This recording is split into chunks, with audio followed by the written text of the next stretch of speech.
Corriente alterna. Ahora vamos a ver cómo calcular corriente alterna en un circuito sencillo de resistencia y fuente, nada más. Entonces, para empezar, ¿dónde usamos la corriente alterna? En nuestras casas, en todos los contactos tenemos corriente alterna. Y entonces vamos a ver cómo se comporta en el circuito más sencillo que les acabo de describir, que es nada más la fuente y una resistencia. El voltaje de las tomas de corriente en la casa, donde ponemos las clavijas, tiene forma senoidal, como es el caso de un generador. Los generadores producen corriente alterna. El voltaje a través del resistor varía con el paso del tiempo y tiene una forma senoidal esa ecuación, como la podemos ver en pantalla, ¿no?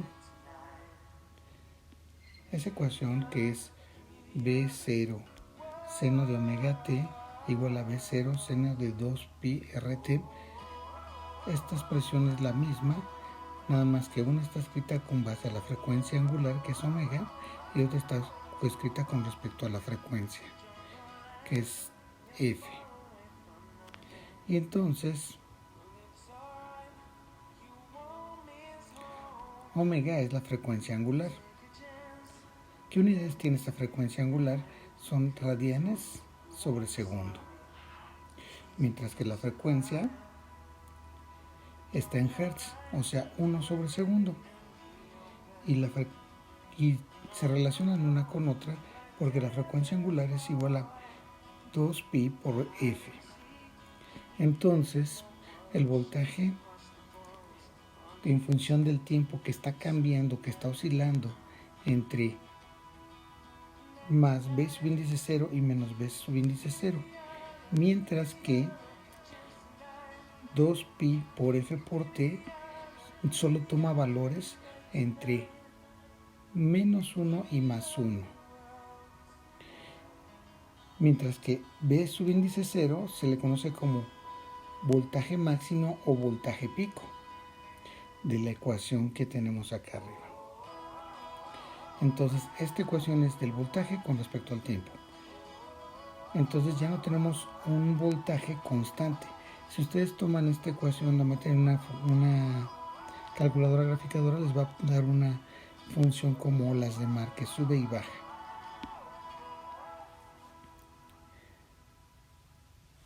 Y entonces, como ya tenemos la expresión para el voltaje con respecto al tiempo, podemos ver qué pasa con la corriente. ¿Cómo va a cambiar la ecuación de la corriente con respecto al tiempo en lugar de que sea una constante, ¿no?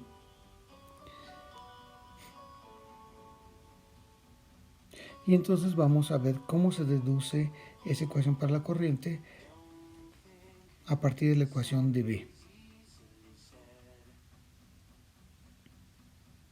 Y entonces, de la ley de Ohm, sabemos que la corriente es igual a voltaje sobre resistencia. Si en lugar de B sustituimos la ecuación que acabamos de encontrar para el voltaje con respecto al tiempo en la corriente alterna, lo que vamos a obtener es que la corriente va a ser igual a ese voltaje subíndice 0, que es el voltaje pico, por el seno de 2pi por la frecuencia por el tiempo entre la resistencia por la que está circulando. Y entonces vamos a separar términos. Vamos a dejar el término B subíndice 0 R, que es voltaje pico entre la resistencia por el seno de 2pi por la frecuencia por el tiempo. Y hacemos esa separación porque voltaje 0 o voltaje pico entre la resistencia, pues nos va a dar al máximo voltaje, nos va a dar una máxima corriente. Entonces vamos a tener un voltaje 0 al mismo tiempo que tenemos una corriente pico o con un voltaje pico. Y entonces esa va a ser la corriente máxima en el circuito, o como yo había comentado, la corriente pico. Y entonces ya tenemos que I va a ser igual AB es un índice 0 por R por el seno de 2pi por ft. Entonces, la ecuación para la corriente con respecto al tiempo nos va a quedar como I es igual a I0 por el seno de 2pi por ft. Y esta sería la expresión de la corriente con respecto al tiempo, porque va cambiando en función del tiempo. I0 es la amplitud máxima de la corriente, como lo podemos ver en esta grafiquita. Podemos ver cómo la corriente empieza en 0, empieza a subir, baja, llega a su valor mínimo y regresa otra vez. Aquí tenemos dibujado un ciclo completo. Empieza, sube, baja y llega otra vez al 0. Y entonces se repetiría esta misma curva hasta que tengamos que se apague el generador, ¿no? Entonces la amplitud va desde el valor más pequeño de la corriente hasta el valor más alto. Y es la amplitud de nuestra función. Mientras que nuestro pico positivo máximo es I0. Y en el eje vertical tenemos a la corriente, en el eje horizontal tenemos al tiempo, que transcurre conforme va aumentando y va cambiando con respecto al tiempo la corriente. El tiempo que tarda desde el inicio hasta que hace un ciclo completo se le llama periodo. Y ese periodo se relaciona con la frecuencia de la siguiente forma. La frecuencia es 1 sobre el periodo y sus unidades son 1 sobre el segundo y está en hertz, mientras que el periodo pues, está en segundos, ¿no? Y la corriente en amperes.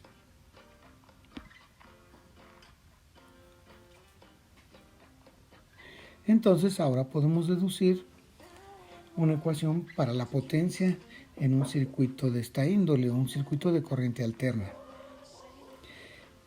Y es una ecuación para la potencia instantánea, ¿no?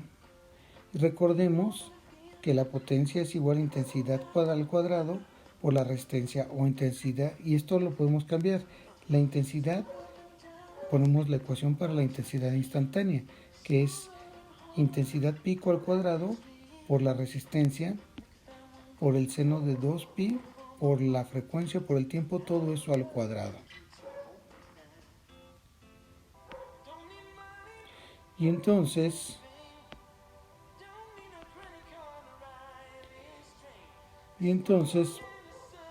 la ecuación que nos queda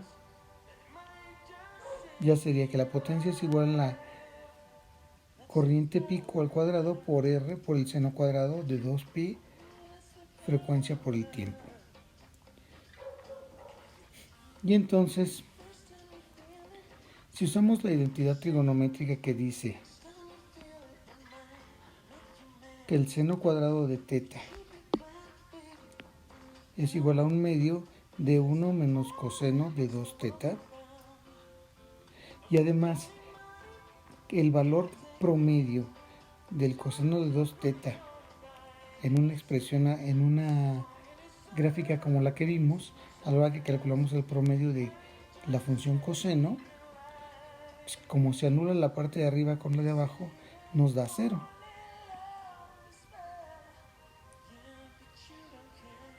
Cuando cumple un ciclo o más completos.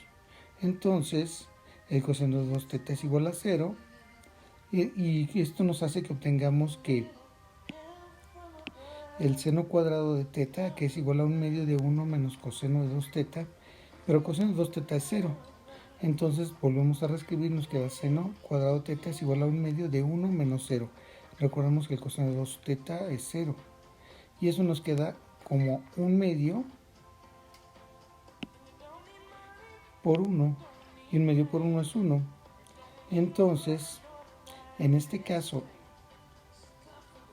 para el valor medio,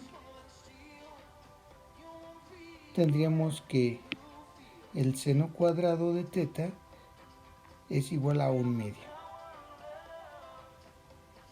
Y lo podemos sustituir en la expresión.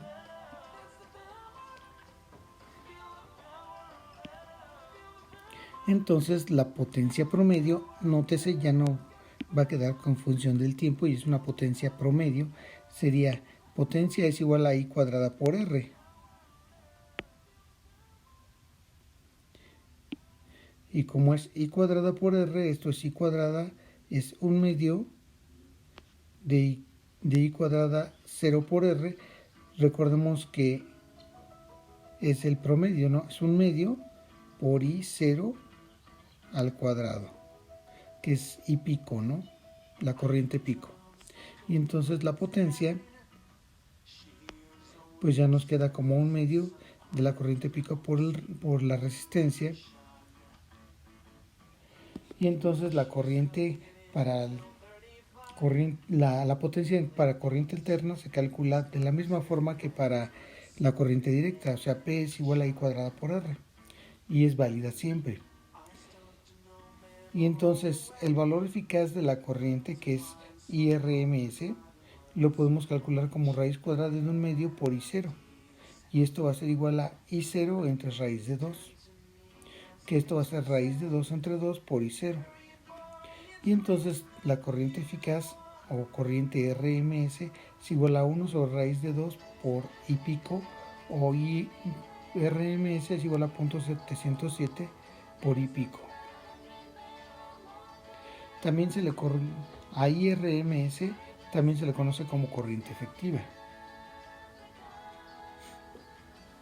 Entonces la corriente RMS es bien realmente como las iniciales de Roth mean square, que eso quiere raíz, es decir, raíz cuadrática media. Entonces la potencia promedio es igual a 1/2 de I0 cuadrado, I pico cuadrado por R, y es igual a I cuadrada de RMS por R. Y entonces la potencia media es igual a I por la corriente efectiva por la resistencia. Y el voltaje en corriente alterna va a ser igual. Voltaje es un índice 0 entre raíz de 2, o que es lo mismo 0.07 por el voltaje pico. Entonces el voltaje efectivo o voltaje RMS es 1 sobre raíz de 2 de voltaje pico. Es lo que nos dicen estas ecuaciones, que se relaciona mucho con el video que ya les dejé. Entonces las ecuaciones para calcular los valores RMS quedan como RMS es igual a IRMS por R. Eso quiere decir que voltaje efectivo es igual a corriente efectiva por R. Recuerden que todo esto es para corriente alterna. Y este voltaje es el que pasa por la caída de voltaje que hay en el resistor, ¿no?, del circuito.